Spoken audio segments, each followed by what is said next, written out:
Hello बच्चों। अपना online classes में आप सभी का स्वागत है। आप लोगों ने देखना शुरू कर दिया है अपना ऑनलाइन क्लासेस। बच्चों, बिहार बोर्ड मैट्रिक परीक्षा 2025 के लिए अपना ऑनलाइन क्लासेस के द्वारा आपको सभी सब्जेक्ट की पढ़ाई बेहतरीन तरीके से करवाई जा रही है। बच्चों, आप हमारे साथ बने रहें। आप जिस तरह से हमें प्यार दे रहे हैं, जिस तरह से सपोर्ट कर रहे हैं, जिस तरह से आप मेरे चैनल को सब्सक्राइब कर रहे हैं, हमें बहुत अच्छा लगता है। आपका एक बार पुनः तहे दिल से शुक्रिया, बहुत बहुत धन्यवाद आपको। बच्चों, इसी तरह आप हमसे प्यार बनाए रखिए। मैं आपसे वादा करता हूं कि मैं आपको सारे सब्जेक्ट की पढ़ाई यहाँ करवाऊंगा और सबका पीडीएफ नोट्स मिलेगा, क्वेश्चन आंसर करवाऊंगा, ऑब्जेक्टिव क्वेश्चन दूंगा। मतलब आपको कहीं जाने की जरूरत नहीं होगी। आप सिर्फ मेरा चैनल देख करके टॉपर बन सकते हैं। तो बच्चों, एक बार विश्वास करके देखें, हमसे जुड़ करके देखें, हमसे इसी तरह प्यार बनाए रखें। मैं आपके उम्मीदों पर खरा उतरूंगा, ये मैं आपसे वादा करता हूँ। बच्चों, आज भी मैं हिंदी का जो है दूसरा चैप्टर लेकर के आया हूँ, जिसका जो लेखक, जिनके लेखक हैं नलिन विलोचन शर्मा, और जो चैप्टर का नाम है विष के दांत, वो मैं लेकर के आया हूँ। उससे पहले मैं बता दूं कि यदि आप हमसे जुड़ना चाहते हैं, पढ़ाई से संबंधित कोई भी सवाल आपके मन में है, बिहार बोर्ड मैट्रिक परीक्षा 2025 से संबंधित कोई सवाल है, तो आप हमें इस नंबर पे कांटेक्ट कर सकते हैं। 96611123 890, ये मेरा कांटेक्ट नंबर है। इस पर आप कॉल करके हमसे जुड़ सकते हैं। आप पढ़ाई से रिलेटेड बिहार बोर्ड मैट्रिक परीक्षा 2025 से संबंधित कोई प्रश्न हो, आप पूछ सकते हैं। बच्चों, ये मेरा व्हाट्सएप नंबर भी है। आप इस पर हाय जरूर लिख करके भेजें। हम इस पर आपको एक लिंक सेंड करेंगे। इससे क्या होगा कि आप मेरे व्हाट्सएप चैनल से जुड़ जाइएगा, और उससे फ़ायदा आपको यह होगा कि आपका कोई भी क्लास मिस नहीं होगा, आपको टाइम से नोटिफिकेशन पहुंच जाएगा। साथ ही साथ जो भी मैं पढ़ाऊंगा, PDF notes, question bank, question model paper, सारी चीज़ें आपको जो है मोबाइल पर उपलब्ध हो जाएगी। तो बच्चों, आप हमसे जुड़ें और हमारे व्हाट्सएप नंबर पर हाई लिख करके भेजें और हमारे चैनल्स को जुड़ें। साथ ही साथ मेरे जो यूट्यूब चैनल है अपना ऑनलाइन क्लासेस, इसको सब्सक्राइब करें। चलिए बच्चे, बिना कोई देरी किए हुए शुरुआत करते हैं। आज का जो चैप्टर है वो हिंदी से लिया गया है। ये गद्य खंड है। क्या है? गद्य खंड है। और इसका दूसरा चैप्टर, पहला चैप्टर मैंने कंप्लीट करवा दिया है। मैंने मैंने कोशिश की कि आपको बेहतरीन कंटेंट दूं। मैंने पढ़ाया, उसके बाद मैंने उसका ऑब्जेक्टिव करवाया, सब्जेक्टिव भी करवा दिया है। यदि आप लोग नहीं देखे हैं, इस वीडियो पर नए हैं, तो चैनल को सब्सक्राइब करिए और साथ में वो पुराना वीडियो जाकर जरूर देखिए, ताकि आपको फिर कोई वो जो है वो चैप्टर मिस ना हो और आप उसमें समझ जाएं। तो बच्चों, चलिए शुरुआत करते हैं।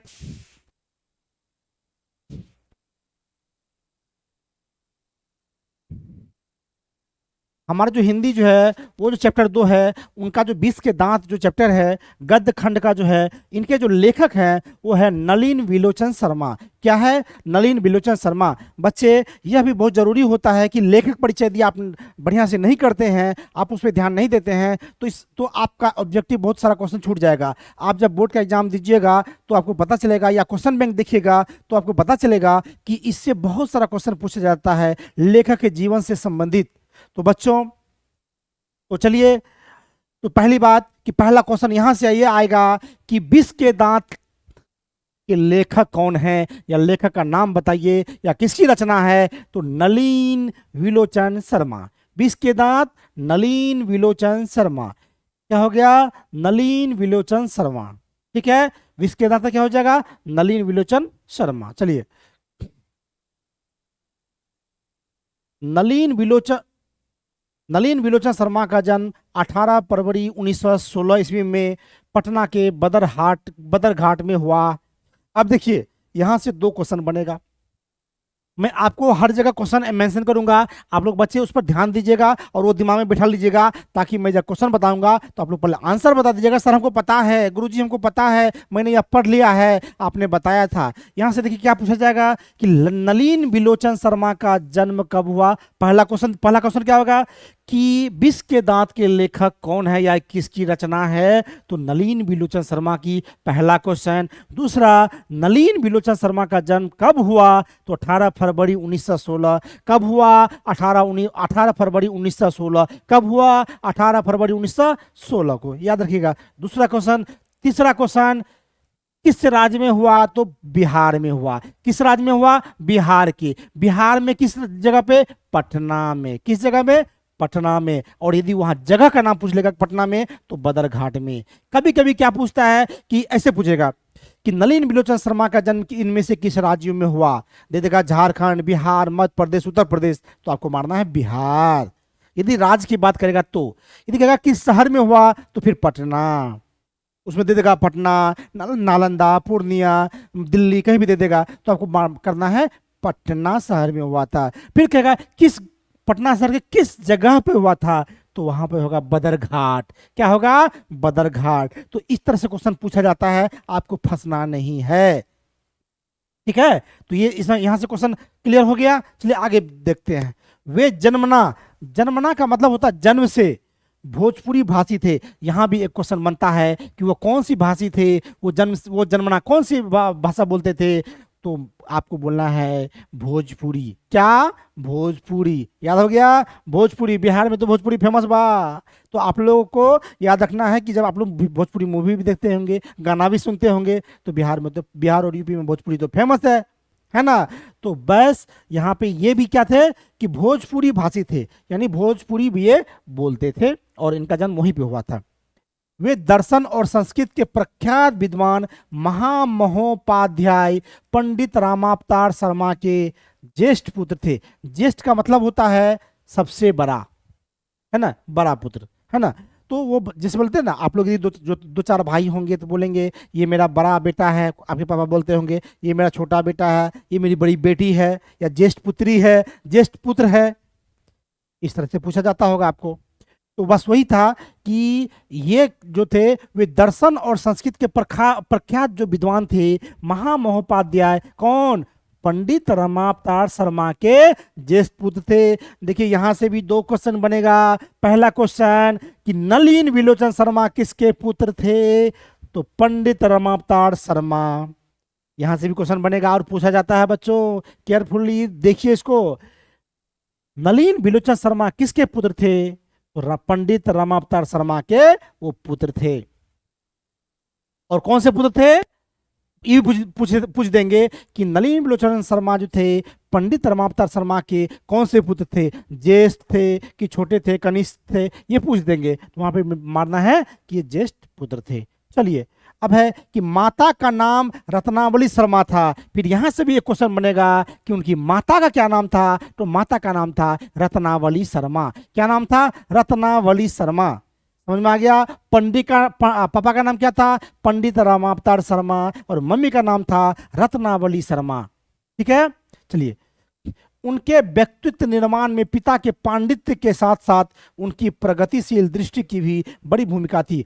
उनके पापा जो थे एक पंडित थे, महान पंडित थे, प्रकांड विद्वान थे। तो उसमें क्या था कि उनकी तो भूमिका थी ही, क्योंकि वो जो काम करते थे वो उनका उन पे गहरा छाप था। उनके साथ साथ उनकी जो दृष्टि थी, उनकी देखने की जो क्षमता थी, उनका जो दूरदर्शी जो स्वभाव था, वो उनकी भी उनमें बहुत बड़ी भूमिका रही उनको आगे बढ़ाने में। तभी आज हम उनके बारे में पढ़ रहे हैं। उनकी स्कूल की पढ़ाई पटना कॉलेजिएट स्कूल से हुई और पटना विश्वविद्यालय से उन्होंने संस्कृत और हिंदी में एमए किया। तो ये पूछा जाता है कि ये भी, इसमें यहाँ देखिए दो क्वेश्चन पूछा जाएगा कि उन्होंने हाई स्कूल की पढ़ाई कहाँ से की? पटना कॉलेजिएट स्कूल से। कहाँ से? पटना कॉलेजिएट स्कूल से। वो हाई स्कूल कहाँ प्राप्त किए? हाई स्कूल की शिक्षा कहाँ प्राप्त किए? पटना कॉलेजिएट स्कूल से। और कहा जाएगा कि उन्होंने किस विद्यालय से पढ़ा? तो पटना विश्वविद्यालय से, पटना यूनिवर्सिटी से। किसे? पटना यूनिवर्सिटी से।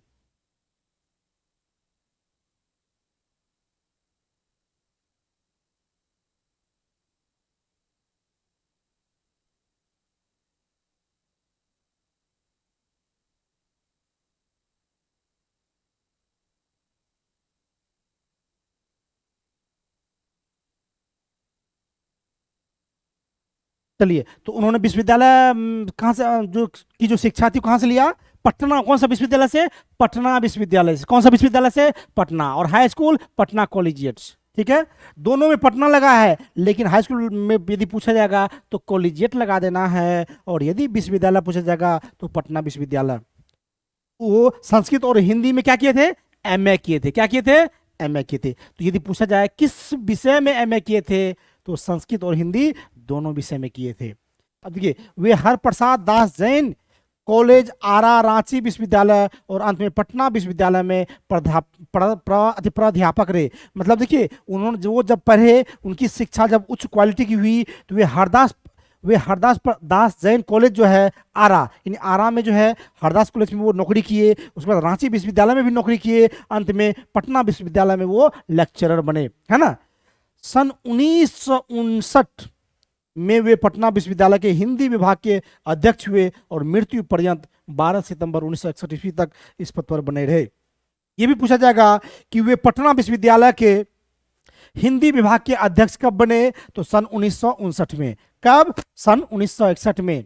और कब तक रहे? मृत्यु पर्यंत रहे, यानी जब तक वो मरे नहीं, यानी 12 सितंबर 1961 ईस्वी। यहां से क्वेश्चन ये बनेगा कि नलिन विलोचन शर्मा की मृत्यु कब हुई, तो 12 सितंबर 1961। ठीक है बच्चों, 12 सितंबर 1961। डेट भी याद रखना, क्योंकि डेट भी कभी कभी अलग दे देगा, इसमें सेम दे देगा, इसलिए बच्चों इसमें बिल्कुल कंफ्यूजन नहीं होना है। डेट भी याद रखना है। 12 सितंबर 1961 ईस्वी में इसकी मृत्यु हो गई। वे पटना में हिंदी विभाग के अध्यक्ष कब बने? 1959 में। जन्म कब हुआ? 18 फरवरी 1916 में। ठीक है, चलिए।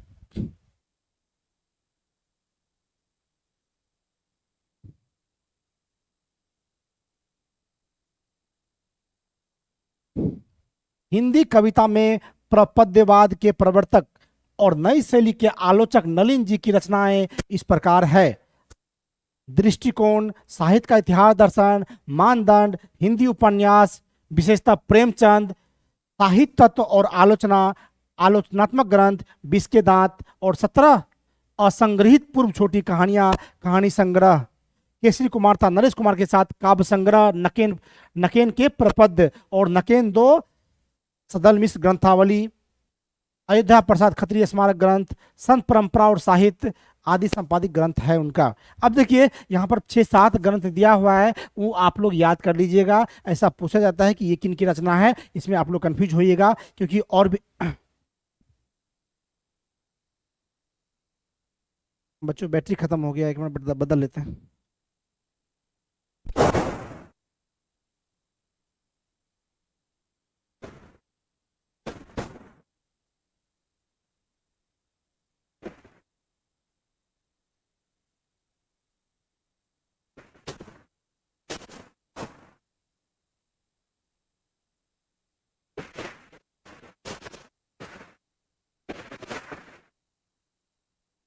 चलिए, बैटरी खत्म हो गई थी। चलिए, तो क्या था कि इसमें क्या होता है कि 6-7 ग्रंथ है, इसको याद रखना है। जैसे देखिए, हिंदी कविता में ये भी पूछा जाता है कि हिंदी कविता में प्रपदवाद के प्रवर्तक कौन थे, तो नलिन विलोचन शर्मा। अब देखिए, इसकी रचनाएं क्या क्या है, तो क्या है? दृष्टिकोण, साहित्य का इतिहास दर्शन, मानदंड, हिंदी उपन्यास, विशेषता प्रेमचंद, साहित्य तत्व और आलोचनात्मक ग्रंथ में 20 के दांत और 17 असंग्रहित, यानी इसके अलावा भी 17 जो छोटी छोटी कहानियां हैं, उसका भी एक संग्रह था जिसका नाम दिया था कहानी संग्रह। ठीक है, यानी 17 छोटी छोटी कहानियों को मिला करके एक कहानी संग्रह बना दिया गया। केसरी कुमार था नरेश के साथ इन्होंने क्या बनाया? काव्य संग्रह, नकेन के प्रपद्य, है ना। ये काव्य संग्रह का नाम क्या था? नकेन के प्रपद्य। और नकेन दो, क्या था? नकेन दो। एक था सदल मिश्र ग्रंथावली, अयोध्या प्रसाद खत्रिय स्मारक ग्रंथ, संत परंपरा और साहित्य, ये सब जो था इनका संपादित ग्रंथ है। इनको याद कर लीजिएगा, इनसे क्वेश्चन पूछा जाता है। यहाँ पर देख लीजिएगा और इनसे आप जो है इसको स्क्रीनशॉट लेकर के ठीक है, इनका या बुक से आप लोग इनको देख लीजिएगा, ये याद करना पड़ेगा, इनसे बहुत सारा क्वेश्चन पूछा जाता है। चलिए, आलोचकों के अनुसार प्रयोगवाद का वास्तविक प्रारंभ नलिन विलोचन शर्मा की कविताओं से हुआ और उनकी कहानियों में मनोवैज्ञानिकता के तत्व समग्रता से उभर कर आए। क्या कहता है कि आलोचकों के अनुसार, मतलब जो उनके विरोध करने वाले थे, तो वो क्या अनुसार प्रयोगवाद का वास्तविक प्रारंभ नलिन विलोचन शर्मा की कविताओं से हुआ। उसके अनुसार क्या क्या बोलते थे कि ये प्रयोगवाद का जो वास्तविक सिद्धांत है, इन्होंने ये कब से हुआ, जब नलिन विलोचन शर्मा की कविताओं, यानी ये कविताओं को भी रचना करते थे, सिर्फ कहानी ही नहीं लिखते थे, इन्हीं से हुआ है। अब इनकी कहानियों में मनोवैज्ञानिकता के तत्व समग्रता से उभर आए। उनकी कहानियों में जो है वो इस तरह से लिखते थे कि लोगों के दिमाग पर वो गहरा प्रभाव डालते थे। जिनको लोग बहुत ज़्यादा सम्मान प्यार देते थे, उनको लोग बहुत सारा प्रमोट भी करते थे, उनकी रुचि उनमें बढ़ती जाती थी। यदि जो एक बार पढ़ लिया तो उनमें उनकी जो जिज्ञासा है वो बढ़ती जाती थी कि हम इसका कहानी और पढ़ें और पढ़ें। इससे इसकी ख्याति और भी बढ़ती चली गई, क्योंकि ये जो मानस जो है, मानस जन जो है, आम लोग जो है, उस पर इनका गहरा प्रभाव पड़ा। आलोचना में वे आधुनिक शैली के समर्थक थे। मतलब जो आधुनिक, आधुनिक का मतलब क्या, जो जो वर्तमान में जो घटनाएं घट रही है उसमें जो उसके अनुसार यदि कोई कुछ लिख रहे हैं तो उनके वे समर्थक थे कि ये नहीं, ये ऐसा होना चाहिए, अभी के अनुसार यदि ऐसा है तो बिल्कुल वो सही कर रहे हैं। वे कथ, शिल्प, भाषा आदि सभी स्तरों पर नवीनता के आग्रही लेखक थे। उनमें प्रायः परंपरागत दृष्टि एवं शैली का निषेध तथा आधुनिक दृष्टि का समर्थन है। वही कहना था कि उनमें क्या था कि जो परंपरागत दृष्टि जो था और जो शैली का निषेध, मतलब जो उनका मेन एक जो मकसद था कि हम वर्तमान को लेकर के चलें, इस पर हम लोग प्रकाश डालें। हम लोग यदि कुछ कर सकते हैं तो, क्योंकि हम लोग पास्ट को बदल नहीं सकते, लेकिन वर्तमान बदल के हम लोग फ्यूचर बदल सकते हैं, भविष्य बदल सकते हैं। यदि हम लोग जो भी अच्छे लोग हैं, जो कहानी की रचना करते हैं, कविता की रचना करते हैं, यदि वर्तमान पर ध्यान दें तो इससे हमारा फ्यूचर भी बढ़िया होगा। यदि हम अतीत में जाए तो इससे हमारा वर्तमान भी खराब होगा और फ्यूचर भी खराब होगा। ठीक है। आलोचना की उनकी भाषा गठी हुई और संकेतात्मक है। उन्होंने अनेक पुराने शब्दों को नया जीवन दिया जो आधुनिक साहित्य में पुनः प्रतिष्ठित हुए। उन्होंने क्या किया, बहुत सारे ऐसे शब्द जो थे जो पुराने थे, लेकिन वो जो थे कि वो प्रयोग ऐसा किए कि लोग नए जमाने में भी उसका प्रयोग करने लगे। चलिए आगे देखते हैं।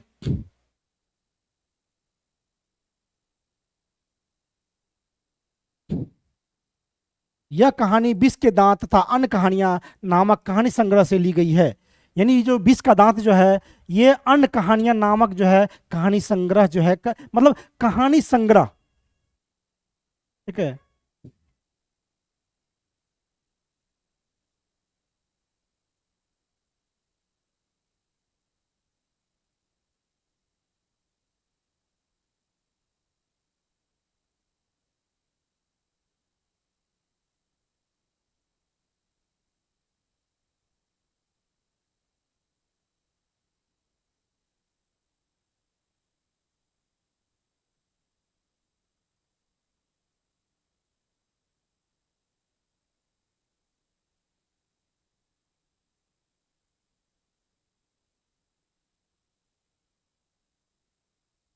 लिए यह कहानी जो विष का दांत जो लिया गया है, ये अन्य कहानियां नामक कहानी संग्रह, कहानी संग्रह में जो बहुत सारी कहानियां थी, आपको बताए थे कि 17 छोटी छोटी कहानियों का संग्रह था, ये उसी से लिया गया है। यह कहानी मध्य, ये भी पूछा जाएगा कि विष के दांत जो है किस कहानी से लिया गया, तो कहानी संग्रह नामक जो बुक है उसी से लिया गया है। यह कहानी मध्य वर्ग के अनेक अंतर विरोधों को उजागर करती है। यानी इस कहानी में क्या है कि हमारे जो मध्य वर्ग के लोग हैं उसके अंदर जो बहुत सारा विरोध होता है, जो एक दूसरे का विरोध करते हैं, उनके बारे में ये ज़्यादा उजागर करता है, उन बातों को रखता है। कहानी का जैसा ठोस सामाजिक संदर्भ है वैसा ही स्पष्ट मनोवैज्ञानिक आशा भी है। आर्थिक कारणों से मध्य वर्ग के भीतर ही एक और सेन साहब जैसों की एक श्रेणी उभरती है जो अपनी महत्वाकांक्षा और सफेद पोशी के भीतर लिंग भेद जैसे कुछ संस्कार छिपाए हुए हैं, तो दूसरी ओर गिरधर जैसे नौकरी पेशा निम्न मध्यवर्गीय व्यक्ति की श्रेणी है जो अनेक तरह की थोपी गई बंदिशों के बीच भी अपने अस्तित्व को बहादुरी एवं साहस के साथ बचाए रखने के लिए संघर्षरत है। इसमें कहा गया है कि इसमें दो आदमी का कहानी दिखाया गया है कि मध्यम वर्ग में है एक जो है जो पुराने रीति रिवाजों को ढोकर के लाता है, जो जो जो जो बेटा और बेटी में फर्क करता है। वो कहता है कि नहीं, बेटी को ज़्यादा नहीं पढ़ाना चाहिए, बेटी को ज़्यादा सुविधा नहीं देना चाहिए। कोई जो है उस युग में जो है कहता नहीं, ऐसा नहीं होना चाहिए, बेटी भी बेटों के बराबर है। इसी पर जो व्यंग है, यह कहानी लिखी गई है। है ना। हमारे समाज में जो इस तरह की जो भावनाएं हैं, जो कुसंस्कार है कि बेटी को थोड़ा नीचे नीचे दृष्टि से देखना और बेटों को थोड़ा ऊंचा दर्जा देना, इन्हीं के बारे में इन्होंने लिखा है कि ये नहीं है। यह कहानी सामाजिक भेदभाव, लिंग भेद, आक्रामक स्वार्थ की छाया में पलते हुए प्यार दुलार के कुपरिणामों को उभारती हुई सामाजिक समानता एवं मानवाधिकार की महत्वपूर्ण वानगी पेश करती है। कहा गया है कि यह कहानी क्या करता है, सामाजिक भेदभाव, यानी सामाजिक भेदभाव यही हुआ कि हम लोग लड़का लड़की में डिफरेंस कर रहे हैं कि लड़का लड़का जो है उनको ज़्यादा प्यार देना चाहिए, ज़्यादा पढ़ाना चाहिए, लड़कियों को कम देना चाहिए। ये चीज़ जो है ये अच्छी बात नहीं है। इससे क्या होता है कि समाज हमारा बर्बाद होता है। ठीक है, इस कारण क्या होता है कि एक स्वार्थ की भावना जगती है कि किसी के प्रति हमें ज्यादा स्वार्थ है, किसी के प्रति हमें कम स्वार्थ है। इसमें यदि हम ऊंच नीच करते हैं कि तो इससे क्या होता है कि बच्चों के प्यार दुलार पे भी प्रभाव पड़ता है। यदि हम सोचेंगे कि बेटा अच्छा है तो बेटा को ज्यादा प्यार दे देंगे, बेटी को कम दे देंगे, लेकिन ये तो गलत है, क्योंकि सभी संतानें हैं, सभी इंसान हैं, सभी बच्चे हैं, लड़का हो या लड़की, सभी को एक दृष्टिकोण से, ऐसा नहीं कि जिनके दो बच्चे हों, एक लड़का एक लड़की, तो लड़की को ज़्यादा, लड़की को कम प्यार दे, लड़का को ज़्यादा प्यार दे या उनको ज़्यादा तवज्जो दे। ये जो है ये अच्छा नहीं है। ये हमारे लिए, ये हमारा जो सामाजिक समानता है इसको ये ठेस पहुंचाती है। और यही जो है इस कहानी में कहा गया है। और ये कहानी जो अभी पढ़िएगा तो वही चीज़ आप लोग इसमें पढ़िएगा। चलिए,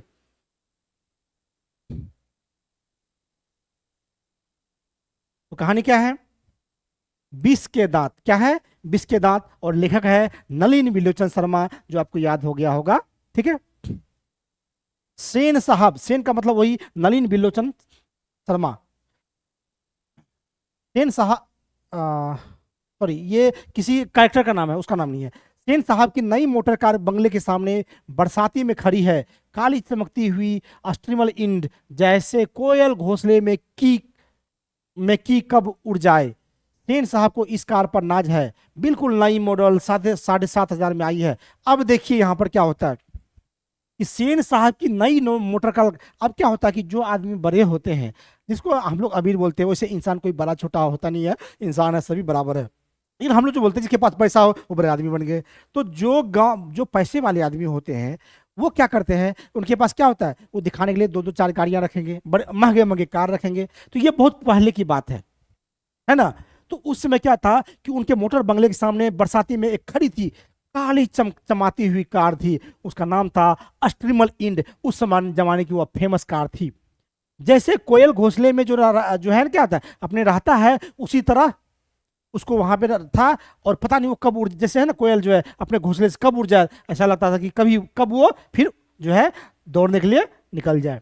बस, और क्या, बिल्कुल नई मॉडल थी। और कितने की आई थी, 7,500 की। ये कई बार क्वेश्चन पूछा गया है कि सेन साहब की गाड़ी जो थी वो कितने हजार की थी, तो 7,500 की। उस समय का 7,500 बहुत था, अभी का वो करोड़ों रुपया है, समझ लीजिए। अभी जो मर्सिडीज पे चढ़ते हैं करोड़ 1 करोड़ 2 करोड़ की कार पे, उस समय का वो 7,500 जो था वो बराबर था, क्योंकि उस समय पैसों की अहमियत बहुत ज्यादा थी, है ना। अभी तो है कि पैसे की अहमियत कम हो गई है ना, क्योंकि हमें आप देखें कि बहुत ज़्यादा पैसा में बहुत कम चीज़ मिलता है ना।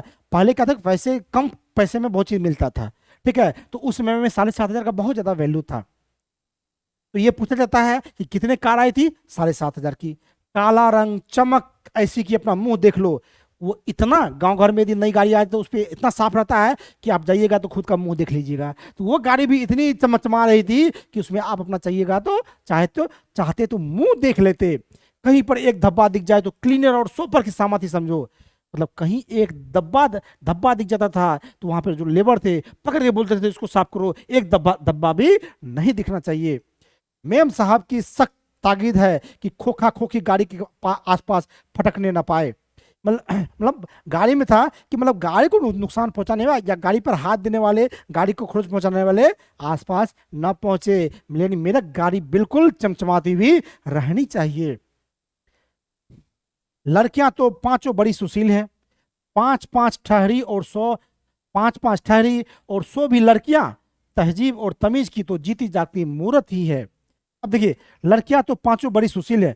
अब कहा जाता है कि उनकी 5 लड़कियां थी। क्या थी, 5 लड़कियां, पांचों बड़ी सुशील थी, 5-5 ठहरी और 100 भी लड़कियां, मतलब उनको संतान थी 5 और 5 लड़कियां थी। तहजीब और तमीज की तो जीती जागती मूर्त ही है। मतलब उन लड़कियों में इतना ज्यादा संस्कार था कि मत पूछिए। आप ही के गांव में यदि कोई लड़की संस्कारी हो, क्या बोलते हो, वाह वाह उसकी बेटी कितनी संस्कारी है, कितनी अच्छी है। तो वही पे है कि वो भी बहुत संस्कारी थी। मिस्टर और मिसेस सेन ने उन्हें क्या करना चाहिए या सिखा हो या नहीं हो, क्या नहीं करना चाहिए, उसकी उन्हें ऐसी तालीम दी है कि बस। अब देखो उसमें है कि उन्हें क्या करना चाहिए यह नहीं सिखाया, लेकिन क्या नहीं करना चाहिए ये जरूर सिखाया कि बच्चे ये काम नहीं करो, ये तुम्हारे लिए अच्छा नहीं है, या ये काम बिल्कुल नहीं करना है। यानी जो जो नहीं करना है उनको बिल्कुल बता दिए थे कि ये काम बिल्कुल नहीं करना है। लड़कियां क्या है, कठपुतलियां हैं और उनके माता पिता को इस बात का गर्व है। अब देखिए इसमें कहा गया लड़कियां क्या है, वो माता पिता का कठपुतलियां हैं और माता पिता को इस बात का गर्व है। अब देखिए कठपुतली शब्द अच्छा नहीं है। एक ये होता है कि कठपुतली का मतलब होता है कि हम जिस तरह से नचाना चाहे तो ना, जिस तरह से उसको हम ऑर्डर देना चाहे, जिस तरह से हम उसको करना चाहे कर देते हैं। लेकिन ये उसमें लेकिन क्या था कि लड़कियां क्या है, कठपुतलियां हैं और उसको उनके माता पिता को इस बात का गर्व है। वे कभी किसी चीज को तोड़ती फोड़ती नहीं है। मतलब वो क्या करती है, किसी चीज को तोड़ती फोड़ती नहीं है। मतलब उनको कहा दिया गया था कि लड़की तुम बेटी ये काम नहीं करोगी, यानी ये नहीं तोड़ोगी, यहाँ गंदा नहीं करना, ये नहीं करना, वो नहीं करना। मतलब उनके बचपना पे पाबंद लगा दिया गया था कि तुम ये काम नहीं कर सकती है, यानी ये नहीं करना है। मतलब उनको उनके लिए एक लिस्ट बना दी गई थी कि तुमको इतने कामों से दूर रहना है। अब देखिए ये तो गलत बात है। चलिए आगे देते हैं। वे दौड़ती हैं और खेलती भी हैं लेकिन सिर्फ शाम के वक्त। मतलब उनको था कि आप शाम के साथ यदि आपको दौड़ना है खेलना है तो सिर्फ शाम के वक्त। उनके उनके बीच में ना दौड़ना भी नहीं है, ताकि यदि रूम में दौड़ोगे तो क्या होगा, उनका जो है कुछ सामान टूट जाएगा। और चूंकि उन्हें सिखाया गया है कि ये बातें उनकी सेहत के लिए जरूरी है, और लेकिन बच्चे को क्या बताया गया, ये चीज तुम जो है तुम्हारी सेहत के लिए अच्छा है। वे ऐसी मुस्कुराहट अपने होठों पर ला सकती हैं कि सोसाइटी की तारिकाएं भी उनसे कुछ सीखना चाहे तो सीख ले, पर उन्हें खिलखिलाकर किलकाली मारते हुए किसी ने सुना नहीं। मतलब कहता है कि वे अपने होठों पर कोई भी बात करते थे तो वो इस तरह से मुस्कुराते थे, लगता था कि पता नहीं कितने मतलब स्माइल कितने जबरदस्त तरीके से देती हैं, कितने अच्छा स्माइल करती हैं। ठीक है। तो लेकिन उनको जोर से हंसते हुए किसी ने नहीं देखा। किसी ने आज तक उनके आसपास में उनको किलकारी मारते हुए नहीं देखा कि वो जोर से खिलखिलाकर हंसती है, जो कि बच्चे हंसते हैं और हंसने देना भी चाहिए। ठीक है। सेन परिवार के मुलाकाती रस्क के साथ अपने शरारती बच्चों से खींचकर कहते हैं, एक तुम लोग हो और मिसेस सेन की लड़कियां हैं। अबे फूल का गमला तोड़ने के लिए बना है, तुम लोगों के मारे घर में कुछ भी नहीं रह सकता। अब देखिए सेन परिवार से मिलने एक जो रस्क के साथ अपने शरारती बच्चों से खींचकर कहते हैं, पर उनके साथ जो रस्क गए थे वो अपने बच्चों से कहते हैं, देखो सेन के बच्चे हैं जो कितने शांत रहते हैं और तुम लोग जो है गमला तोड़ देते हो, तुम लोग कारण हम गमला तक नहीं लगाते, तुम लोग इतना बदमाशी करते हो। और मिसेस सेन की लड़कियां देखो कितनी सुशील है, वो कुछ नहीं करती है, जरा सा भी कोई सामान को नुकसान नहीं पहुंचाती है। अब ये फूल का गमला तोड़ने के लिए बना है, तुम लोग के मारे घर में कुछ भी तो नहीं रह सकता। अब फूल का गमला बच्चे को क्या है, वो बदमाशी करेगा ही करेगा। बच्चे का नेचर होता है कि वो बदमाशी करेगा, तो इसलिए बच्चे क्या हुए, उसके घर में रस के घर में क्या दो फूल का गमला तोड़ दिए। अब वो उसको डांट रहे हैं कि देखो ये गमला तोड़ने के लिए बना है, तुम लोग जैसा कर रहे हो, इसलिए मैं कोई गमला नहीं लाती। चलिए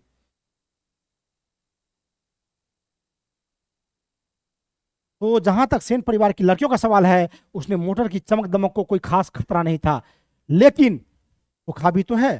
खोखा जो एक ही है, सबसे छोटा है। खोखा नाउम्मीद बुढ़ापे की आंखों का तारा है। यह नहीं कि मिसेज सेन अपना और बुढ़ापे का कोई ताल्लुक किसी हाथ में मानने को तैयार हो, और सेन साहब तो सच में बूढ़े नहीं लगते। अब का क्या बोला है कि जहां तक लड़कियों का सवाल है तो उनसे गाड़ी को कोई खतरा नहीं था, क्योंकि उनको बता दिया गया था कि तुमको ये नहीं करना है, तो वो लड़कियां नहीं करती थी।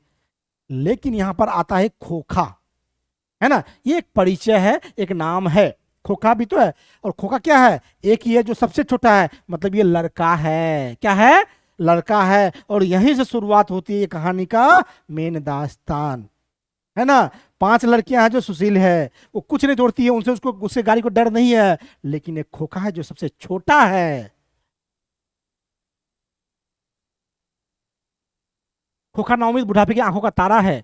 मतलब बुढ़ापे में कहा जाता है कि यही सहारा बनेगा, बेटी सहारा नहीं बन सकती, लेकिन ऐसा नहीं है। बेटी भी अपने माँ बाप का दाम ऊंचा करती है। यदि हमारे वीडियो को लड़कियां भी देख रही हैं तो आप लोग अपने आप को छोटा मत समझिए, आप भी बराबर के हिस्सेदार हैं, आप भी सब कुछ बन सकती हैं। एसपी, डीएम, यूपीएससी, बीपीएससी, जो बनना चाहे, साइंटिस्ट बनना चाहे, टीचर बनना चाहे, आप बन सकती हैं। आप भी समाज में किसी से कम नहीं है, और अभी लड़कियां अपने आप को प्रूव भी कर रही है।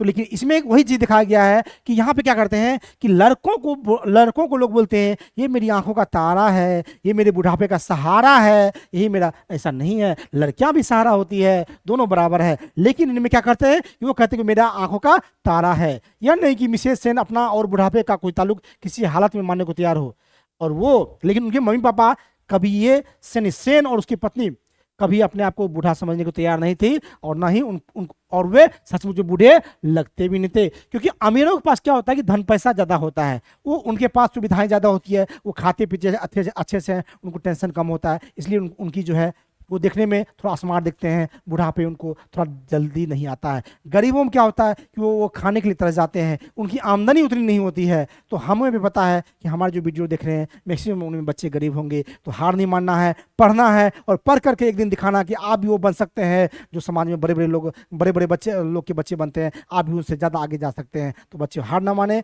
और इसी तरह पढ़ते रहें। चलिए आगे देखते हैं।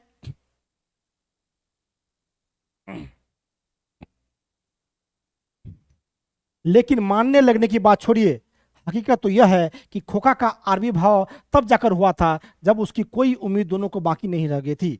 अब अब कहा जाता है कि खोखा का जन्म तब हुआ जब उनकी माँ बाप सोच लेते कि अब हमें कोई संतान नहीं होगा। खोखा जीवन के नियम का अपवाद था, और यह अस्वाभाविक नहीं था, वह घर के नियमों का भी अपवाद हो। इस तरह मोटर को कोई खतरा हो सकता था, खोखा सही है। अब देखिए उसके विपरीत उनका जो बेटा था वो विपरीत स्वभाव का था, उनको छूट थी, वो कुछ भी कर सकता है। इसलिए जो उनकी गाड़ी थी महंगी वाली, उनको खतरा तो उन्हीं के बेटा से था कि कोई तोड़फोड़ कर सकता है, कोई दाग लगा सकता है।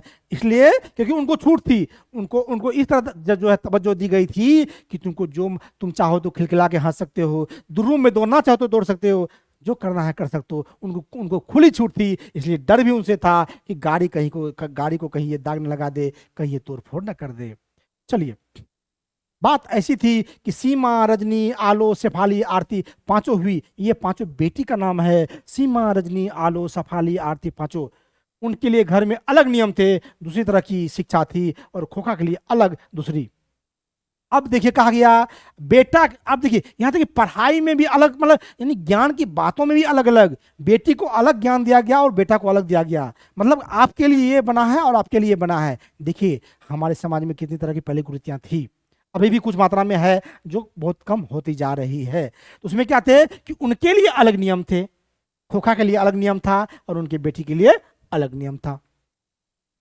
कहने के लिए तो सेनों का कहना था कि खोखा आखिर अपने बाप का बेटा ठहरा। यानी उसका क्या कहना था सेन का कि ये तो बाप का बेटा है, एक लौता है, उसे तो इंजीनियर होना है, यानी वो इंजीनियर बनेगा। अभी से उसमें इसके लक्षण दिखाई पड़ते थे, इसलिए ट्रेनिंग भी उसे वैसी ही दी जा रही थी। कहा था कि मेरा बेटा तो आगे चल के इंजीनियर बनेगा, ये अभी से तोड़ फोड़ के तो जोड़ रहा है, इसमें सारा क्वालिटी जो है वो इंजीनियर का है। अब गर्व से करते देखिए मेरा बेटा ये इंजीनियर बनने के लायक है, और उसको बचपन से ही उसी तरह की शिक्षा देनी शुरू हो रही थी। बात यह है कि खोखा के दुर्ललित स्वभाव के अनुसार ही सेनों ने सिद्धांतों को भी बदल दिया था। यानी मतलब वो कुछ भी करता था तो उन्हें अच्छा लगता था, नुकसान भी पहुंचा रहा है, वाह वाह मेरा बेटा, कोई बात नहीं कोई बात नहीं, और लड़की कर दे तो आफत आ जाए। अक्सर ऐसा होता है कि सेन परिवार के दोस्त आते हैं, भड़कले ड्राइंग रूम में बैठते हैं, और बातचीत के लिए विषय का अभाव होने पर चर्चा निकल पड़ती है कि किसका लड़का क्या करेगा। अब देखिए वहां पर सेन परिवार के बहुत जो बड़े आदमी हैं, बड़े बड़े लोग उनसे मिलने आते हैं, बहुत सारे दोस्त आते हैं, वो ड्राइंग रूम में बैठते हैं। वहां पर जब ड्राइंग रूम में जाते हैं तो वहां पर चर्चा होती है कि किसका लड़का क्या करेगा। वो कहते हैं कि मेरा लड़का ये बनेगा, मेरा लड़का ये बनेगा, उनका लड़का ये बनेगा, लेकिन बेटी की बात कहीं नहीं होती है। यानी बेटी की चर्चा तक नहीं करती है कि बेटी को क्या बनाना है, जबकि आज जो है बेटी ज्यादा जॉब ले रही है, ज्यादा आगे नाम कमा रही है। तो लेकिन वहां पे क्या था कि बेटों की चर्चा होती थी, बेटी की चर्चा नहीं होती थी। तब सेन साहब बड़ी मौलिकता और दूरदर्शी के साथ फरमाते हैं कि वह तो अपने लड़के को अपने ढंग से ट्रेन करेंगे। करेंगे क्या, कर रहे हैं। आजकल की पढ़ाई लिखाई तो फिजूल है, वह तो उसे अपनी तरह के बिजनेसमैन इंजीनियर बनना चाहते हैं। वो क्या कर रहे हैं, अब सेन साहब क्या बोल रहे हैं कि देखिए हम तो अपने बच्चे को अपनी तरह बनाएंगे, अमीर आदमी हम बिजनेसमैन बनाएंगे, इंजीनियर बनाएंगे, और अपनी तरह से हम उसको पढ़ाई करवाएंगे। करवा क्या रहे हैं, करवाएंगे क्या, करवाना शुरू कर दिया है, शुरू कर दिया है ना। वो इंजीनियर बनना चाहता है, इसलिए उस पर मैंने काम करना शुरू कर दिया है।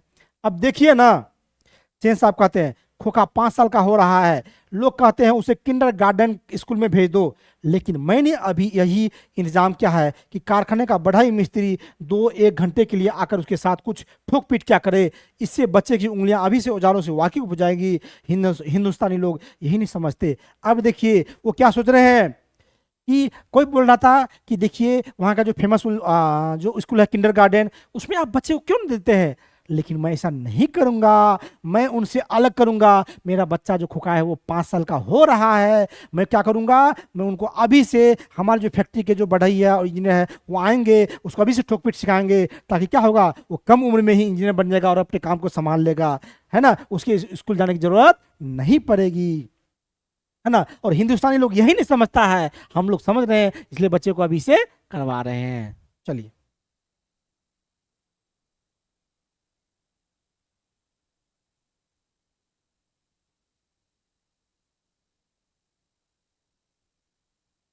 एक दिन का वाकया है कि ड्राइंग रूम में सेन साहब के कुछ दोस्त बैठे हैं, गपशप कर रहे थे। अब मान ली कोई दोस्त आएगा तो गपशप तो करेगा।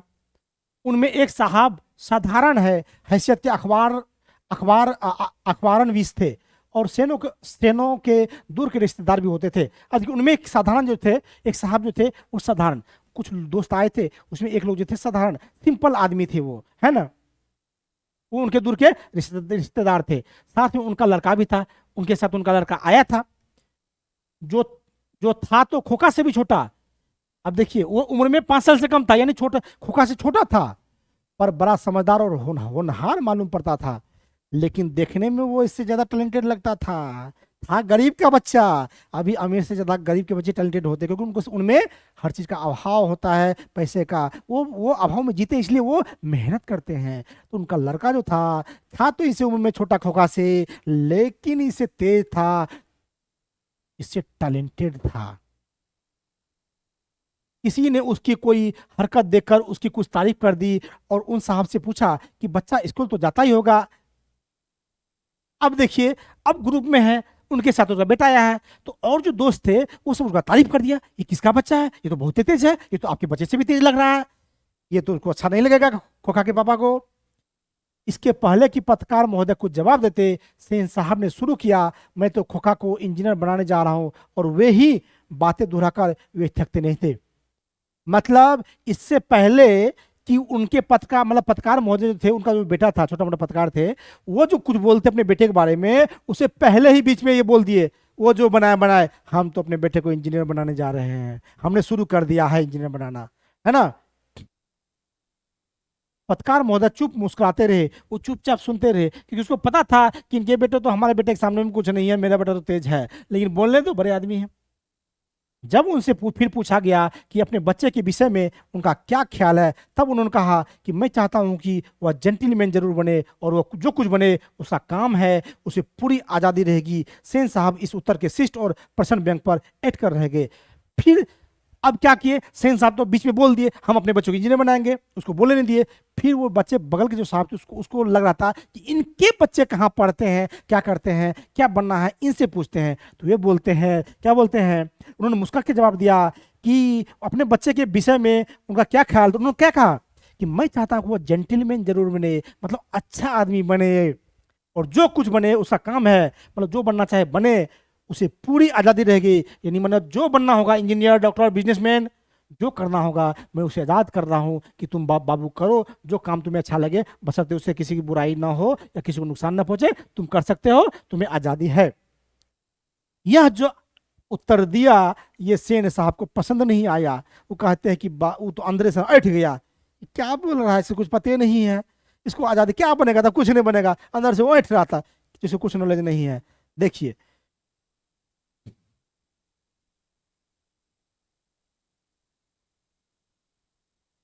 तभी बाहर शोरगुल सुनकर सेन साहब उठने लगे तो उनके मित्रों ने भी जाने की इच्छा प्रकट की और उन्हीं के साथ बाहर आए। बाहर सेन साहब का सोफर एक औरत से उलझ रहा था। औरत के पास एक 5-6 साल का बच्चा खड़ा था जिसने वह रोकने की कोशिश कर रहे जिसे वह रोकने की कोशिश कर रही थी क्योंकि बच्चा बार बार सोफर की ओर झपटता था। अब देखिए यहाँ पे क्या होता है कि जब बाहर से क्या होता है कि हल्ला सुनाई देता है कि कुछ शोरगुल आ रहा है, तो क्या हुआ, सेन साहब को लगा कि पता नहीं कोई मेरा बच्चा तो नहीं हुआ। वो उठे तो सब उठ गए, सबको जाना था, सब बाहर एक साथ निकल गए। तो देखता है कि एक बाहर एक बच्चा है जो सोफर से क्या जो साहब का सोफर बाहर, सेन साहब का सोफर मतलब क्या होता है, जो इनका जो लड़का था, है ना, एक औरत से उलझ रहा था, एक लेडी से लड़ाई कर रहा था और और जो है वो औरत को रोकने की कोशिश कर रहा था, है ना, बार बार उस पर झपटता था, उसको पकड़ता था। सेन साहब को देखकर औरत सहम गई। सोफर ने साहब की ओर बढ़कर अदब के साथ कहा, देखिए साहब, मदन गाड़ी को छू रहा था, गाड़ी गंदी हो जाती, मैंने मना किया तो लगा कहने जा जा, तो मैंने उसे पकड़कर अलग कर दिया, इस पर मुझको मारने दौड़ा, अब उसकी माँ भी आकर खमखा मुझसे उलझ रही है। अब देखिए, अब देखिए सेन साहब को देखकर औरत औरत क्या होता, वो सहम गई क्योंकि वो बड़े आदमी थे। सोफर ने क्या किया, साहब की ओर बढ़कर अदब के साथ कहा। अब सोफर जो था, क्योंकि साहब बड़े आदमी, अदब के साथ कहता कि रिस्पेक्ट के साथ सर झुका के कि देखिए साहब, मदन गाड़ी को छू रहा था। अब देखिए एक लड़का किरदार है जो मदन था, वो क्या कर रहा था, गाड़ी को छू रहा था। तो गाड़ी को छूता तो क्या होता, गाड़ी गंदा हो जाता। तो मैंने क्या किया, उसको मना कर दिया, तो जा जा, तो मैंने उसे पकड़ अलग कर दिया, उसको बोला कि यहाँ पे मत आओ, इस पर मुझको मारने दो रहा। इस पे ये क्या करता है, मुझको मारने दो रहा है। अब उसकी माँ भी आकर खामखा मुझसे उलझ रही है, अब उसकी मम्मी भी आ गई है और मुझसे उलझ रही है। मदन की माँ कुछ कहना चाहती थी, मदन की माँ कुछ कहना चाहती, लेकिन अब देखिए यहाँ पे मदन की माँ कुछ कहना चाहती, लेकिन सेन साहब के सटे होठों को देखकर चुप रह गई। यानी मदन की मम्मी कुछ बोलना चाहती थी, लेकिन सेन साहब के गुस्सा देख करके वो सहम गई और कुछ नहीं बोली। सेन साहब ने बड़े संयत पर कठोर स्वर में कहा, मदन की माँ, मदन को ले जाओ और देखना वो फिर ऐसी हरकत न करे। उन्होंने धमकी दिया कि मदन को तो ले जाओ, लेकिन आज के बाद देख लेना वो ऐसा हरकत नहीं करे, नहीं तो हम बहुत बुरा कर देंगे, फिर हमको आके नहीं बोलना। मदन की माँ अपने बच्चे को बाएं घुटने से निकलते हुए खून को पोंछती हुई चली गई। अब उसके बच्चे के पेट से खून निकल रहा था, वो खून के पोंछती हुई चली गई। वो उससे नहीं उलझी क्योंकि वो बड़े आदमी थे, पैसे वाले आदमी थे। ड्राइवर ने शायद धकेल दिया था, उसका जो ड्राइवर था वो उसको धकेल दिया था, जिस कारण बच्चे के घुटने में चोट लग गई थी और वो गिर गया था। लेकिन एक मामूली किराने के बेटे को सेन साहब के ड्राइवर ने धक्का दे दिया और उसे चोट आ गई। तो आखिर ऐसी कौन सी बात हो गई। अब उनका कहना था, इसके बाप एक मामूली सी किरानी है, हम इतने बिजनेसमैन हैं, हमारी इतनी बड़ी गाड़ियां हैं, उनके बच्चे को मेरे ड्राइवर ने धक्का दे दिया और उनके घुटने से खून निकल गया, क्या बड़ी बात होगी। देखिए कितनी बड़ी बड़ी गंदी बात है। तो उनको अपने पैसों का घमंड था और वो बेचारा थोड़ा गरीब थे, छोटे मोटे किरानी थे, और उनके बच्चे को उन्होंने ऐसा किया, लेकिन वो कुछ नहीं कर पाए क्योंकि वो गरीब थे। ठीक इसी वक्त मोटर के पीछे खटखट की आवाज सुनकर सेन साहब लपके, सोफर भी दौड़ा। अब सोफर कौन है, उसका ड्राइवर है। कौन है, उसका ड्राइवर है। अब देखिए ठीक इसी वक्त मोटर के पीछे क्या हुआ, फिर खटाक से मारा, है ना, फिर आवाज आई। अब सेन साहब भी लपका और उसका ड्राइवर भी दौड़ा, पता नहीं कोई गाड़ी कौन क्या कर दिया। और लोग सीढ़ियों से उतरकर अपनी अपनी गाड़ियों की ओर चले। सभी लोग उतरकर, उससे दोस्त थे, सभी अमीर आदमी थे, सब अपने अपने बाइक की ओर या जो भी था अपने गाड़ी की ओर सभी चले। सभी ने देखा सेन साहब खोखा को गोद में लेकर उसे हल्की मुस्कुराहट के साथ डांट रहे हैं और मोटर की पिछली बत्ती का लाल शीशा चकनाचूर हो गया है। अब क्या देखते हैं, वो ऐसा मारा कि पीछे में जो लाल बत्ती होती है जो जलता है ब्रेक लेने पर, वो चकनाचूर कर दिया था। लेकिन फिर भी सेन साहब उसको गोद में लेकर मुस्कुरा रहे थे, क्या बात, कोई बात नहीं बच्चा, कोई बात नहीं बच्चा। देखिए लोग लड़के और दूसरे, देखिए कैसे कैसे समाज में लोग रहते हैं, उसी पर ये बहुत अच्छा कहानी है, आप लोग देखिए, है ना, कि उनका जो है पीछे का लाइट जो है चकनाचूर हो गया, लाल वाला लाइट, और उसको कुछ नहीं कह रहा, गोद में उठा के मुस्कुरा रहा है। सेन साहब ने मित्रों को संबोधित करते हुए कहा, देखा आप लोगों ने, बड़ा शरारती हो गया है, काश मोटर के पीछे हरदम पड़ा रहता है, उसे कल पुर्जों में इसको अभी से इतनी दिलचस्पी की क्या बताऊं, शायद देखना चाह रहा था कि आखिर इस बत्ती के अंदर क्या है। अब देखिए अपने बेटे की तारीफ में क्या कर रहा है, क्या बताएं अब लोगों से क्योंकि अब उसके लोगों के सामने तो दूसरे के बच्चे को फटकारे थे, उससे घुटनों से खून आ रहा था, फिर भी कुछ नहीं बोले, उसको डांट फटका के भगा दिया। अपने बच्चे तो तोड़े तो बोले देखिए कितना शरारती है, इसका दिमाग अभी से इंजीनियर का है। ये जो लाल बत्ती था पीछे का, इसको तोड़ करके देखने चला था कि इसके अंदर क्या है। दिमाग का देखिए कितना तेज है मेरा बच्चा। अब देखिए सोचने का तरीका देखिए बाप का, है ना, कि मेरा बच्चा क्या सोच रहा था, उसके अंदर क्या है, इंजीनियरिंग बड़ा दिमाग लगा रहा है। सेन साहब खोखा को जमीन पर रखकर अपने दोस्तों के साथ उनकी ओर चले। उन्होंने अपने मित्रों की भाव भंगिमा देखी नहीं, देखते भी तो कुछ समझ पाते इसमें शक ही था। मिस्टर सिंह अपनी कार के पास पहुंचे और सेन साहब को नमस्कार कर दरवाजा खोलने के लिए बढ़े। अब देखिए, अब इसमें क्या हुआ कि वो सेन साहब खोखा को जमीन पर रख अपने बेटे को क्या किए, जमीन पर रख दिए और दोस्तों के साथ उनकी कार की तरफ चले। उनके मित्र भी जो थे वो क्या किए, उनको ज्यादा कुछ नहीं बोले, क्योंकि अंदर से वो समझ गए थे कि मेरा दोस्त क्या है। ठीक है, और वो भाव को समझ भी नहीं पाते सेन साहब, क्योंकि उसको पैसा का घमंड था। ठीक है, तो इसमें कोई शक नहीं मतलब शक ही था, क्योंकि वो समझ पाते नहीं। मिस्टर सिंह क्या करता, अपनी कार के पास पहुंचते, एक दोस्त था जिसका नाम था मिस्टर सिंह। पहुंचते हैं और सेन साहब को नमस्कार कर दरवाजा खोलने के लिए बढ़े। वो सेन साहब को जैसे हम लोग मिलने जाते हैं, सेन साहब को नमस्कार किया और वो दरवाजा खोलने के लिए कार की तरफ बढ़े। फिर क्या देखते हैं,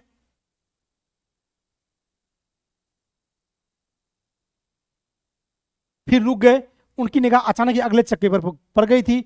उन्होंने नजदीक जाकर देखा और परेशानी की हालत में खड़े हो गए। टायर बिल्कुल बैठ गया था।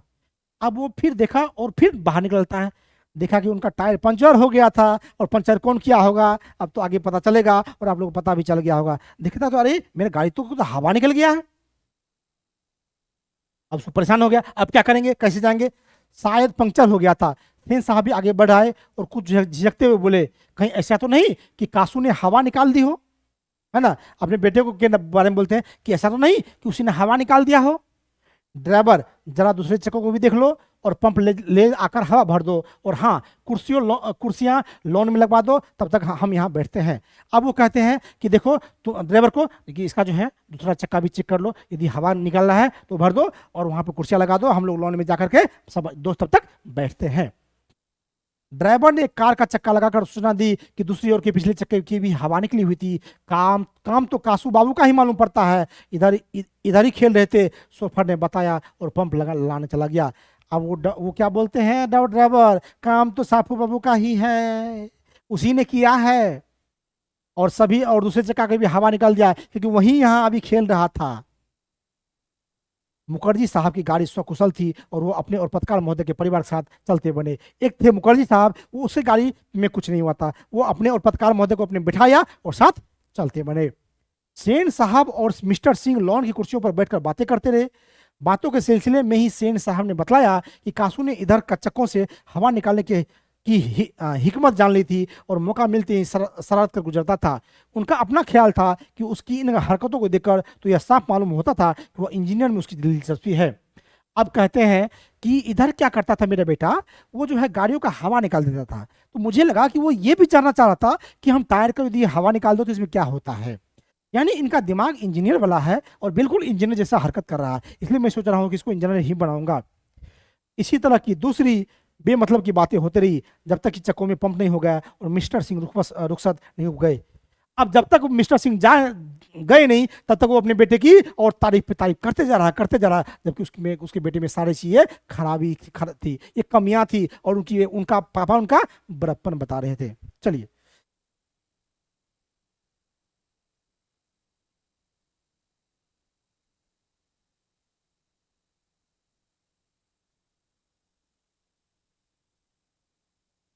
सेन साहब अंदर लौटे तो ब्यारा को, मदन के पिता गिरधरलाल को, जो उनकी फैक्ट्री में किरानी था और अहाते के एक कोने में आउट हाउस में रहता था, बुला लाने का हुक्म दिया। सेन साहब जैसे अंदर लौटे तो बेरा बेरा को, एक नाम है बेरा, जो मदन के पिता गिरधरलाल, ठीक है ना, लौटे तो बेरा को क्या करता, मदन के पिता गिरधरलाल को, जो उनकी फैक्ट्री में किरानी था, उनके फैक्ट्री में एक किरानी था और अहाते के कोने में था आउट हाउस, मतलब एक आउट हाउस में वो छोटा सा घर में वो रहता था। उसको बुला लाने का हुक्म दिया। गिरधर लाल आया और सेन साहब के सामने सिर झुकाकर खड़ा हो गया। यानी मदन का पिता जो गिरधर लाल था उसको बुलाने के लिए बोला, है ना, बेरा को। और गिरधर लाल क्या करता है, आता है और सर झुका के खड़ा हो जाता है, क्योंकि बड़े आदमी हैं, बड़ी फैक्ट्रियां हैं। उनके सामने लोग ऐसे ही बात करते थे।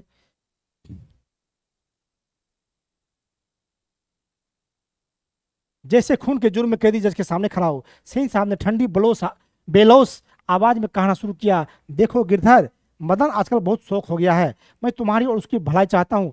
गाड़ी को गंदा किया और वो अलग। मना करने पर ड्राइवर को मारने दो रहा और मेरे सामने भी डरने के बदले उसकी ओर झपटता रहा। ऐसे ही लड़के आगे चलकर गुंडे, चोर और डाकू बनते हैं। अब देखिए, उसको बुलाया, वही मदन का पापा को, जो बच्चा घुटने में जिसका खून निकल रहा था। बोला कि देखो इधर तुम्हारा बेटा बहुत बदमाशी कर रहा है ना, वो मेरे गाड़ी को गंदा अलग किया है और मना करने पर ड्राइवर को मारने दो रहा और उसको उसके ऊपर झपट भी रहा था। ऐसे ही लोग आगे चलकर गुंडे, चोर और डाकू बन जाते हैं, इसलिए उसको संभालो। गिरधालाल कभी कभी जी कह देता था। सेन साहब का भाषणदारी था, उसकी हालत क्या होती तुम जानते ही हो। उसे संभालने की कोशिश करो, फिर ऐसी बात हुई तो अच्छा नहीं होगा, तुम जा सकते हो। कहा वो गरीब आदमी, बोला जी जी, सर झुका के जी जी जी कहते रहते थे कभी कभी। और उनको बोला कि ठीक है तुम जा जाओ आप, और लेकिन आगे से याद रखना कि तुम्हारे बच्चे अब ऐसी हरकत नहीं करे, नहीं तो मैं छोड़ूंगा नहीं, अच्छा नहीं होगा। उस रात गिरधरलाल के काटर से आते हुए मदन के चित्कार से सेनों का आरामदेह सैनागार गूंज गया। आराम में खलल पड़ने से कुछ जुझलाकर पिता सेन ने धर्मपति से बड़ी समझदारी की बात कही। गिरधर खुद समझदार आदमी है, उसकी बीवी ने ही लड़के को बिगाड़ दिया है। अब वो क्या कहता है कि देखो, वो तो ठीक आदमी है, गिरधर लाल तो ठीक आदमी है, लेकिन उसकी बीवी बदमाश है। उसने ही लड़के को बदमाश बना दिया है। मदन की यही दवा है।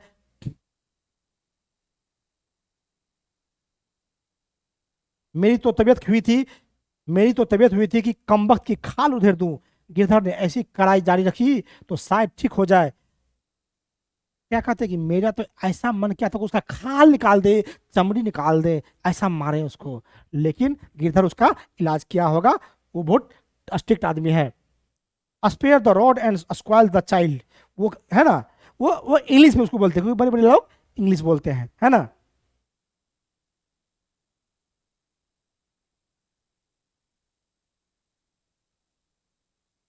चलिए, माता सेन की नींद उचट गई थी। अब जो माता सेन जो है, उसका नींद जो है खराब हो गया था। उन्हें मदन की कातर चिल्लाहट से ज्यादा अपने पति की बकबक पर खींच आ रही थी, लेकिन उन्होंने भी अपनी खींच मदन पर ही उतारी। कम वक्त कैसा कोई की तरह चिल्ला रहा है, भिखमंगा कहीं का खोखा की बराबरी करता फिरता है। अब देखिए, अब उसकी जो माता थी खोखा का, यानी सेन की पत्नी, वो भी सेन की बातों से उब गया था, लेकिन वो सारा गुस्सा मदन पर निकाल रहा था। कितना चिल्लाता है, मेरा नींद खराब कर दिया है, कैसा है, भिखमंगा का बेटा है, भिखमंगा रहेगा, मेरे बेटे की बराबरी करता है, खोखा की भी बराबरी करता है ना। मदन का आर्त रुदन रुक गया था। खैरियत थी, उसकी सिसकियां सेनों के सनागर तक नहीं पहुंच सकती थी। लेकिन दूसरे दिन तो बिल्कुल बेढब मामला हो गया। शाम के वक्त खेलता कूदता खोखा बंगले के अहाते की बगल वाली गली में जा निकला। अब देखिए दूसरे दिन क्या होता है, बिल्कुल बेढा मामला हो गया। शाम के बाद खेलता कूदता खोखा था बंगले की अहाते की बगल वाली गली, यानी दूसरी गली जो थी बगल में, उसमें जा निकल गया। वहां धूल में मदन पड़ोसियों की आवारा गर्द छोकरों के साथ लट्टू नचा रहा था। मतलब उसके आसपास जो आवारा लड़के थे, उनके साथ मिलकर के लट्टू नचा रहे थे। खोखा ने देखा तो उसकी तबीयत मचल गई। हंस कौओं की जमात में शामिल होने के लिए ललक गया, लेकिन आदत से लाचार उसने बड़े रौब के साथ मदन से कहा, हमको लट्टू दो, हम भी खेलेगा। अब वहां पे देखिए, मदन जहां खेल रहा था वहां पहुंच गया और जॉब से कहता कि हम खेलेगा, हमको लट्टू दो, तो एकदम रौब के साथ कहता है। दूसरे लड़कों लड़कों को कोई खास उज नहीं थी। वो खोखा को अपनी जमात में ले लेने के फायदों को नजरअंदाज नहीं कर सकते थे। लड़का सब क्या होता था, देखता तो वाह, ये तो अमीर के बाप का बेटा है, इसको फिर अपने गरीब में यदि अपने ग्रुप में लो तब अच्छा रहेगा। पर उनके अपमानित प्रताड़ित लीडर मदन को यह बात कब मंजूर हो जा सकती थी। उसने छूटते ही जवाब दे दिया, अबे भाग जा यहाँ से, बड़ा यहाँ लट्टू खेलने वाला है भी लट्टू तेरे, जा अपने बाबा की मोटर पर बैठ। और लेकिन उन लड़का का नेता, उधर जो ग्रुप का जो हेड था वो मदन था, और मदन स्वाभिमानी था, और उन्होंने कहा जा यहाँ से, तेरे बाप के लट्टू है, जा, तुम्हारे पास लट्टू नहीं है, जा अपने गाड़ी पर बैठना, हम नहीं देते तुमको खेलने के लिए।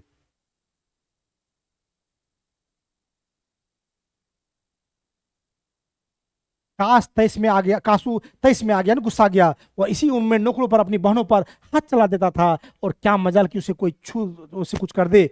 उसने आओ दिखाना था, मदन को एक घुसा रसीद कर दिया। उसका मन इतना भरा हुआ था कासू का, वो अपने बहन पे मार देता था, बहन बड़ी थी उसको मार देता था, किसी पे हाथ चला देता था, नौकरों को कुछ बोल देता था। और किसी की मजाल नहीं होती थी कि उसको एक शब्द भी बोल दे। और उसी ने आओ नत्था देखा और एक बॉक्सिंग जड़ दिया। किसको? मदन को। चोर गुंडा डाकू होने वाला मदन भी कब मरने वाला था। वह झटका सुपर टूट पड़ा। दूसरे लड़के जरा हटकर इस द्वंद्व युद्ध का मजा लेने लगे। लेकिन यह लड़ाई हड्डी और मांस की, बंगले के पिल्ले और गली के कुत्ते की लड़ाई थी। हाथे में यही लड़ाई हुई रहती तो अब देखिए, अब वो दोनों में लड़ाई चलने लगा। और जो उसके दोस्त थे वो कुछ नहीं बोल रहे थे, वो किसी का सपोर्ट नहीं कर रहे थे डर से। लेकिन दोनों में मदन जो था वो डरने वाला नहीं था, दोनों में चलने लगा। जैसे नहीं क्या होता है कि कभी कभी क्या होता है, कोई कुत्ते होते जो जो क्या कहते हैं वैसे घूमते रहते हैं, और कुछ कुत्ते होते जो लोग पालते हैं। दोनों जब लड़ाई होता है तो बड़ा खतरनाक होती है। तो वही लग रहा था, सब देख रहे थे और लड़ाई हो रही थी। हाथे में यही लड़ाई हुई रहती तो कासू कहता कि यदि उसके घर की तरफ यदि लड़ाई होती शेर हो जाता। वहां से तो 1 मिनट बाद ही वो रोता हुआ जान लेकर बाहर निकला। कहता इसे घर की तरफ होता तो ये तो पक्का क्या करता, वहां शेर बन के जो खूब मारता। लेकिन वहां पे देख लिया कि हम लोग दाल गले वाले नहीं है, यहाँ हम और मार खा जाएंगे, भाग गया वहां से। महल और झोपड़ियों की लड़ाई में अक्सर महल वाले ही जीतते हैं, पर उसी हालात में जब दूसरे झोपड़ी वाले उनकी मदद अपने ही खिलाफ करते हैं। लेकिन बच्चों की इतनी अकल कहाँ, उन्होंने ना तो अपने दूरदमनीय लीडर की मदद की, न अपने माता पिता के मालिक के लाडले की। हाँ, लड़ाई खत्म हो जाने पर तुरंत ही सहमति हुए तितर बितर हो गए। अब देखिए बच्चों को उतनी सहमति मतलब उतना दिमाग नहीं होता है, वो बच्चे होते हैं, वो सीधा दिमाग के, वो किसी का मदद नहीं किया, ना उनका ना इनका, दोनों में लड़ाई चलता रहा, है ना।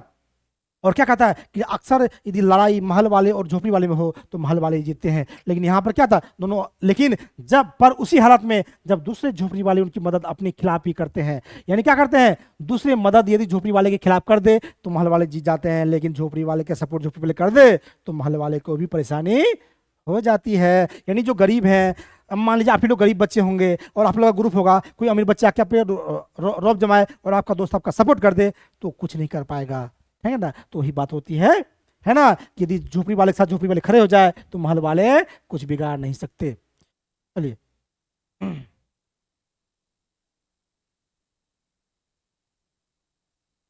मदन घर नहीं लौटा, लेकिन जाता ही कहाँ, 8-9 बजे तक इधर उधर मारा फिरता रहा। फिर भूख लगी तो गली के दरवाजे से आहिस्ता आहिस्ता घर में घुसा। उसके लिए मार खाना मामूली बात थी, डर तो यह था कि आज मार और दिनों से बुरी भी बुरी होगी। अब देखिए एक दिन तो मार पड़ चुका है, क्योंकि वो उसके पापा को बुला के बोले थे गिरधरलाल को कि आपका बेटा बदमाश है, खूब मारे थे। लेकिन उसका मार खाना तो डेली का काम था, लेकिन आज डर था कि मार तो आज पड़ेगी, लेकिन दूसरे दिन जो पड़ती थी उससे आज ज्यादा पड़ेगी। तो डर तो था, लेकिन रात में भूख लग गया, कब तक इधर उधर जाता था, क्योंकि उसको पता था कि हम लड़े किससे हैं और हमारे पापा आज खूब मारेंगे। तो लेकिन भूख जब लगा तो रात में वो घर में घुसा। लेकिन उपाय क्या था, वह पहले रसोई घर में घुसा, मां नहीं थी। बगल के सोने वाले कमरे से बातचीत की आवाज आ रही थी। उसने इत्मीनान के साथ भरपेट खाना किया, फिर दरवाजे पास जाकर अंदर की बातचीत सुनने की कोशिश करने लगा। उसे बड़ा ताजुब हुआ, उसके बाबू गरज तरज नहीं रहते। उसकी अम्मा ने कोई बात पूछी जिसे वह ठीक से सुन नहीं सका, तो उसके बाबू ने झल्ला कर कहा, अरे भाई बतलाए तो। साहब ने सिर्फ यही कहा है, आज से तुम्हारी कोई जरूरत नहीं, कल से मकान छोड़ देना और अपनी तनख्वाह ऑफिस से ले लेना। मदन के काम की कोई बात नहीं हो रही थी, उसे सजा की तजीब होती रहती तजवीज तजवीज होती रहती। अब क्या कहा कि आपस में जो माँ क्या कहा पता नहीं, लेकिन बाप झल्ला कर क्या बोल रहा है कि उन्होंने कहा दिया कि बगल का जो मकान है वो खाली कर देना, क्योंकि वो सेन साहब का था, अपना ढूंढ लेना, आप जहाँ ढूंढना हो, हम तुम्हें रहने नहीं देंगे, ठीक है। कल से मकान छोड़ देना और मेरा जॉब भी छोड़ देना और अपनी तनख्वाह ले जाना। अब मदन के काम की कोई बात तो हो नहीं रही थी, मदन कोई बात नहीं हो रही थी, उसकी सजा की तजीब होती रहती है ना, कि इसको क्या सजा दिया जाए। तो सुनने की कोशिश भी करता करता हुआ। अब उनको लग रहा था, बच्चे हैं, कि ये तो मेरा बात हो ही ना रहा है, ये तो हमको मकान छोड़ने के लिए बोल रहा है हमारे पापा को, ये इससे हमको क्या लेना देना है। वो बच्चे हैं। वह दबे पांव बरामदे में रखी चारपाई की तरफ सोने के लिए चला तो अंधेरे में उसका पैर लोटे से लग गया। लोटे की ठनठन की आवाज़ सुनकर गिरधर बाहर निकल आया। मदन की अम्मा भी उसके साथ थी। मदन चौकर घुमा और मार खाने की तैयारी में आच्छादी को हाथों में से बांधकर खड़ा हो गया। मदन अक्सर अपने पिता के हाथों से पीटता था, बहुत पीटने पर रोता भी था, मगर बहादुरी के साथ। अब कहा कि अब वो जब चुपके से जा रहा था तो लोटा में अंधेरा में लग गया, लोटा का आवाज हुआ, लोटा गिरा तो उसके पापा जी बाहर निकले। अब क्या करता, तो डर से ही वो ऐसे करके खड़ा हो गया। अब ऐसे करके अब क्या करके, क्योंकि वो पापा के हाथ से ही मार खाता था, पता उसको लग गया। अब तो पापा पता नहीं आज क्या करेंगे, लेकिन वो ऐसे करके मार खाने के लिए तैयार था, है ना। मदन अक्सर लेकिन वो मार तो खाता था, लेकिन बड़ा बहादुरी के साथ खाता था कि मारिए मारिए, कोई बात नहीं है।